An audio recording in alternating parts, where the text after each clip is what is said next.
Alright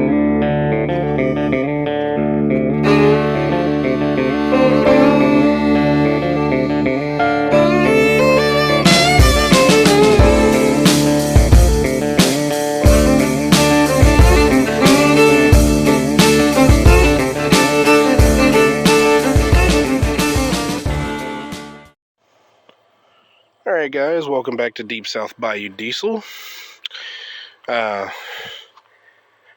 This is actually take two. I'm just going to be upfront and honest with you guys.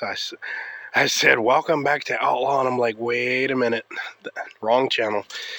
But I probably, it'll be a long time before I do anything with my secondary channel, because I sold my bike.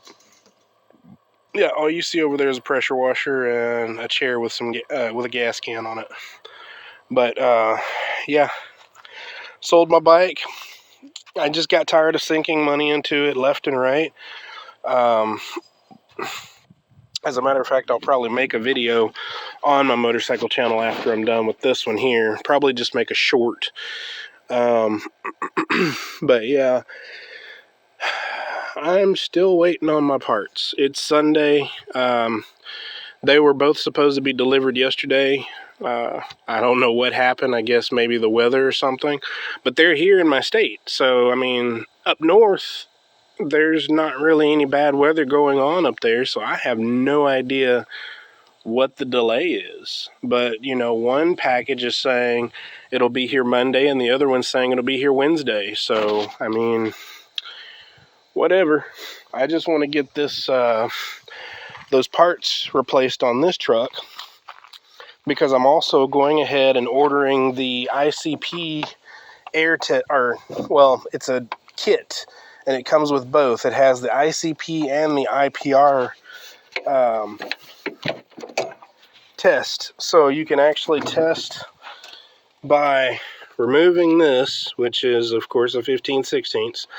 But you just remove that, and then you screw it in its place. Or when you have your high pressure oil pump in here, you can connect to the ICP or IPR port, which is right here. So I'm actually going ahead and getting that, because there's absolutely nothing wrong with this tank, or this pump, I'm sorry. So I got to thinking, and I was like, well, wait a minute. When did this problem start? It did not start until I pulled this valve cover and pulled that oil rail and put the new injector in. And I put a brand new injector O-ring on the injector that I replaced. I replaced all the O-rings, the lower and the upper O-rings. But what did I not do? I did not do the other three. So when I pulled that the oil rail, I'm wondering if maybe I ripped something, or when I was putting it back, maybe I ripped something. So, you know, because there's a bunch of oil in there and I can't see it, I'm just thinking, well, wait a minute, why don't I just, you know, since this is buttoned up right now, and it's not that hard to get to, you just take off your cack pipe, this, what do you call this thing? The glow plug relay, or glow plug module, I'm sorry. But you pull that off, those two things, and then you just start, and if you want to make it easier, take off this ICP sensor. And then once you do that, move your wires out of the way, and then just take off your, this also has to come off. And I've seen people take the valve cover off without taking this off, but I just think it's easier just to unscrew it and then put this cap down here in its place.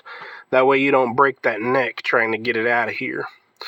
But yeah, after that, you just take your side cover off, your little valve cover, and then you take your oil rail off. And that's it. It's not that hard. I mean, if you've got time, you know, I could say it takes you 30 minutes tops to get that valve cover off. And that's if you're just, you know, taking your sweet time. If you're really rushing it, you can get it off in 10. But anyway, yeah. So basically, I'm just assuming that, because I bought a new IPR valve, and I was like, well, wait a minute, let me test the two IPR valves. I've already tested both of those. They both passed the test. They both work great. They've ohmed out. And then, of course, I did the air test on both of them, and they both work.